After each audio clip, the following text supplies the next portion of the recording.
everyone, welcome back to Alice and the Giant Bookshelf. Today, as it's Victober, we're going to be talking my top 5 Victorian authors and the 5 that I would like to read next.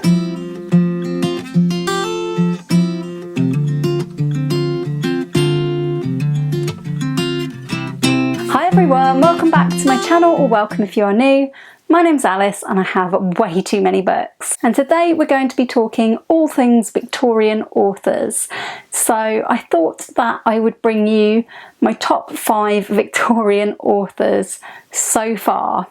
And when I was making this list, I was thinking so much about the Victorian authors that I have not yet read. So rather than have lots and lots of caveats to this video, I thought why not have a second part to the video where we talk about the 5 top Victorian authors that I need to read. When you've heard who the authors are, I would love you to suggest me in the comments down below which of their books I would be best off starting with. First of all, I thought I would count down the top 5 in reverse order, probably from least favourite to most.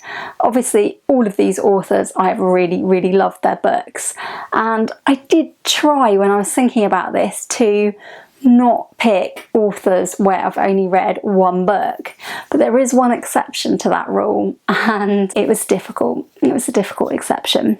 But let's talk first of all about an author that didn't make it onto the list because I've only read one of her books, and I loved that book. Really thought it was excellent, and I read it last August, and that was Lady Audley's Secret, which is a sensation novel from Victorian times by Mary Elizabeth Braddon. Now, Mary Elizabeth Braddon is definitely an author who I need to find and read more of her work, because this is her most famous, and I haven't included her onto the list only because she is slightly pipped to the post by another author of whom I've only read one book. So let's move on into the top 5. And I want to start by talking about the Brontë sisters. So I have read one book from each of the Brontë sisters. From Emily, I've obviously read Wuthering Heights because it's the only option. From Charlotte, I have read Jane Eyre. And from Anne, I have read The Tenant of Wildfell Hall. Now, when choosing this list, if it was a top 6, I would definitely feature 2 Brontës on this list. I will not be featuring on this list, as most of you will already know, Emily Brontë, because I do not like Wuthering Heights. Sorry Victober fans, sorry Brontë fans, I'm not a fan of Wuthering Heights. It was the first classic I ever read, so it could just be that I didn't really get classics at the time. Honestly, reading it made me put off from reading classics for so many years that I haven't revisited it yet in case it puts me back off classics. Quite honestly, I'm happier listening to the Kate Bush song and just leaving it at that. Let's talk about which of the Brontës between Anne and Charlotte I have chosen. I'm holding in my hand here Jane Eyre. I really did love Jane Eyre. I think Charlotte Brontë has written a really good book here. I think this is a really gripping story. I think it's just excellent by anyone's standards, and I definitely think that Jane Eyre is up there as a top Victorian book. Yeah, I haven't picked Charlotte Brontë, but that is because I read The Tenant of Wildfell Hall last year and I loved it so much, and I actually think it is superior to Jane Eyre. I know it's not really fair to compare these sisters anyway, but there was only one space for a Brontë on the list, I'm afraid. That shows you what high standards this list has. But yes, so despite the fact I've only read one book from each of the sisters, I do have plans to read Agnes Grey this month, and at some point I will get to Charlotte's other books for sure. there's a chance that this pick on the list will change and that Charlotte eventually will become my favourite Brontë. But at the moment it's Anne, and that's because of the wonder that is The Tenant of Wildfell Hall. I just think that book is way, way ahead of its time, and it just floored me, and I think it was because I knew nothing about it. With Jane Eyre, as I was reading, I thought, I think I know where this is going, and that was because it's so easy to have spoilers and have knowledge about classics that you haven't read. I kind of knew where this one was going in a way at times, but with The Tenant of Wildfell Hall I had no idea what to expect, and I was floored by it. I thought it was incredible. Take my word for it, go and read The Tenant of Wildfell Hall if you haven't already. I think it's a wonderful, wonderful book. I've yet to read anything else by Anne Brontë, but this was enough to tell me that I think she is a wonderful author. And people have already told me that I probably won't like Agnes Grey as much, but again, I've tried to keep what I know about it to a minimum so I can fully enjoy it and judge it for myself. Yeah, I won't tell you any more plot details of The Tenant of Wildfell Hall because going into it blind was such a great experience. So in at number 5 on my list is Anne Brontë. So let's move on into the number 4 spot of my top 5 Victorian authors, and that would be, and this was a hard choice between position 4 and position 3, but that would be Wilkie Collins. And I think Wilkie Collins probably should be in 3rd place because I've read The Moonstone from Wilkie Collins and I've read this beast, The Woman in White. Both of these are forerunners to modern crime fiction and mystery, and The Moonstone is widely thought of as one of the first ever detective novels, and it has one of the earliest detectives. I love The Moonstone and I love what it's doing and the steps it's taking towards crime fiction. And I love The Woman in White even more. It's more complex. It's a lot of years since I've read these two, and probably if I'd read them more recently, Wilkie Collins would have made it to number 3 on the list. I've yet to read a 3rd book by Wilkie Collins, so if you have a recommendation for where I should go next after The Moonstone and The Woman in White, please do let me know in the comments down below. I would love to hear what you suggest. So Wilkie Collins in at number 4 on my top 5. In at number 3 we have Oscar Wilde, and I think I've picked Oscar Wilde probably because I've read a little bit more of him. Last year I read my first Oscar Wilde, The Picture of Dorian Gray, and I thought this was a brilliant, brilliant sort of novella length story. Really, really good. And this year I read 4 of Oscar Wilde's plays. The ones I really, really enjoyed were Lady Windermere's Fan and The Importance of Being Earnest, which I just think is absolutely fantastic. So on the basis that I've read those 3 works that I've loved and 2 other works that were fine, A Woman of No Importance and An Ideal Husband, both fine as well, but not my favourite plays by Wilde. I've also read some of the poetry in this collected works and really enjoyed that too. I made a Poetry Thursday video with 2 of them last year. If you want to check that out, I'll leave a link to that up here in case you want to go and see it. And I am intending to read 2 more, at least, things from Oscar Wilde this Victober, a short story, or maybe more than 1 short story. But I'm definitely hoping to read Lord Arthur Saville's Crime, and I'm definitely hoping to read The Ballad of Reading Gaol, one of his longer poems. At the moment, Oscar Wilde is standing at position number 3 on my top 5 Victorian authors. In 2nd spot, and this is really, really hard to do, this is probably one of the greatest Victorian authors of all time, bar none, and I've placed him at number 2. Sorry, Charles Dickens. But yes, at number 2 we have Charles Dickens, master of the Victorian tome. I have loved what I've read from Charles Dickens, and so far that is 4 books. And I think that the 4 Charles Dickens books that I've read definitely split into 2 camps very evenly. 2 books and 2 books. So the 2 books that I've read that I would recommend to you if you like books that are sort of first-person narrator, tell the story of someone's life and stick quite closely with that character. I would highly, highly recommend Great Expectations, which is one of Dickens' shorter works. I would highly, highly recommend, but don't have a copy of, David Copperfield, which is a similar story in some ways of a young man's life, growing up and following what happens to him and what he becomes. And that's a much longer book, but I actually found it very, very easy reading in comparison to other Dickens books that I've read. So I think David Copperfield and Great Expectations make great starting points if you're not ready to cope with lots and lots and lots of characters. There are lots of characters, but you are mainly closely following one. So that's one type of Dickens book that I have enjoyed so far. And the other two Dickens books that I've read, I think, would fall into a second camp, and that is like sprawling books with multitudes of characters. And I'm including in that the first Dickens book that I ever read, Bleak House, which, as you can see, is an absolute mammoth and used to be the longest book that I had ever read. It also used to be the book that had taken me the longest to read, but I think you can guess who took both of those titles earlier this year. So Bleak House is one. The other one I listened to on audiobook, and that was Our Mutual Friend.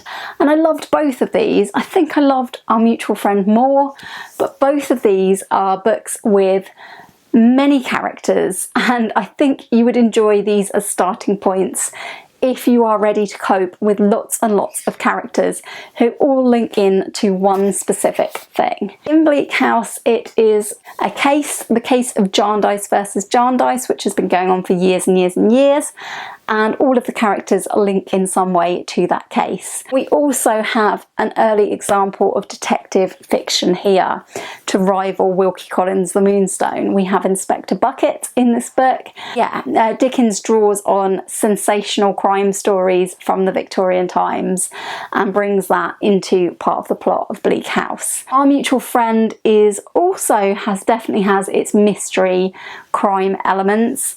Definitely also has a very large cast of characters, but I think I would say I found it more comical, and I think there's a lot of good humour in Our Mutual Friend. But I don't recommend starting with either of these. Maybe save those if you find it difficult to follow lots and lots of plot threads. So those are the four I've read so far. I've loved all four, I must say. Like, Bleak House was a high starting point. Then I read David Copperfield and slightly preferred it. Then I read Great Expectations and slightly preferred that. And then I read Our Mutual Friend and thought, I think I like this one best. So it's really hard to separate the four, but Dickens is definitely one of my top favourite Victorian authors. And were it not for this next author, he would definitely take the top spot. It's possible that when I've read more Dickens, Dickens will take the top spot in my top 5 Victorian authors. This Victober I want to tackle Dombey and Son, another one of Dickens' tomes. I haven't yet begun this. I'm saving it for the latter half of the month, which may mean that it runs on into other months. I was trying not to start this until I've finished The Count of Monte Cristo, but I'm not close enough to the end of Monte Cristo that I feel sure I won't start this before I finish that, if that makes sense. So yeah, Dombey and Son is my next choice with Dickens, and after that I plan to read Oliver Twist. I might bring forward my reading of Oliver Twist to join in with Katie from Books and Things, who is doing a mega Dickens read-along, reading all of the Dickens in publication order, which I'm not going to join in with yet because I'm not quite ready for some of his earlier works, and I have in mind which ones I would like to join in with. I will let you know when I'm joining in with those. So Charles Dickens in at number 2 on my top 5 Victorian authors list. So in at number 1, and I think astute watchers of this channel who've been here a while will know who this is going to be, and it's got to be him because I have read the entire series of these books and I love them. I've read at least one of his other books that isn't about this character, and I didn't love it as much, but it's still good. This was an author that started writing in Victorian times and actually continued writing beyond the Victorian times, but it is of course Sir Arthur Conan Doyle. and his famous creation, Sherlock Holmes and Dr. Watson. So I have here The Adventures of Sherlock Holmes, my absolute favourite of the books, and my favourite collection of his short stories.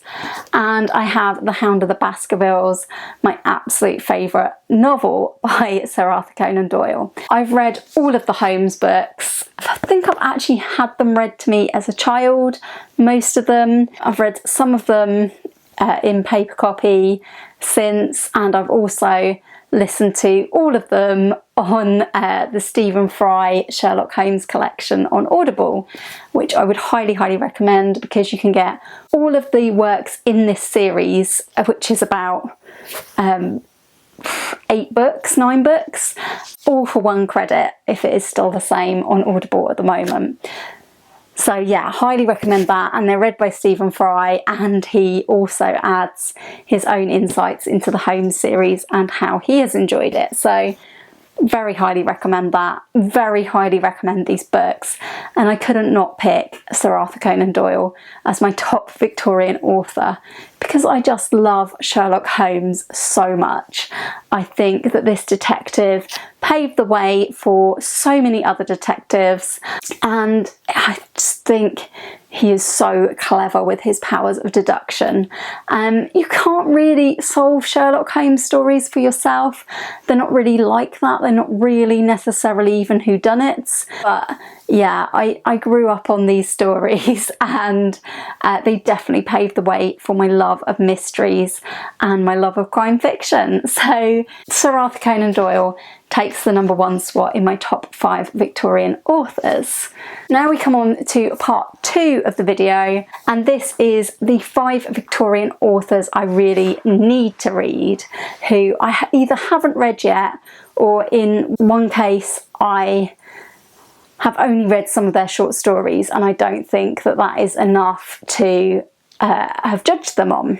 I couldn't actually come up with a 5th author here, so if you have a 5th author when I've finished, let me know who it is in the comments down below.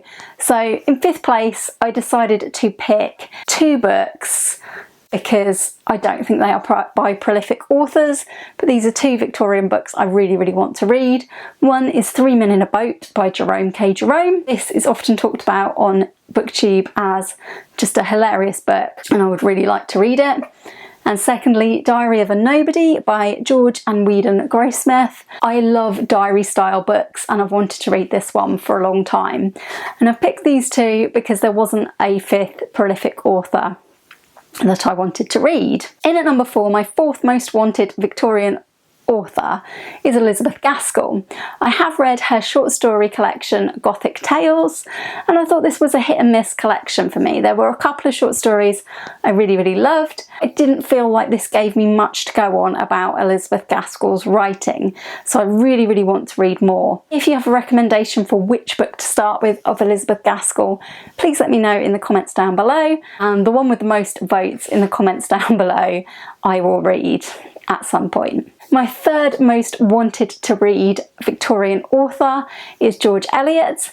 I've always been put off by George Eliot's giant books. They are massive doorstops, especially Middlemarch, which my mum has attempted to read on at least 3 occasions and actually finished last Victober. And if you want to see me chatting to my mum about her experiences of reading Middlemarch, I included that in my Victober vlog last year. Yeah, do go and check that out if you would like to see that. I'll leave a link for you in the description down below as well. I can't say that my mum's experiences with Middlemarch have really paved the way to make me want to read George Eliot. I've also heard that The Mill on the Floss is a very large and dense book, so I've never been too sure about that. But I do hear that Eliot has some shorter books, so do let me know in the comments which one you recommend starting with. In at number 2, my 2nd most wanted to read Victorian author is Anthony Trollope. I think Anthony Trollope has 2 series of books that he's famous for, the Palliser novels and the Chronicles of Barsetshire, or the Barchester Chronicles. I'm definitely intending to start my first Anthony Trollope this Victober, and I think that is going to be The Warden. It's an author I'm really keen to get started on.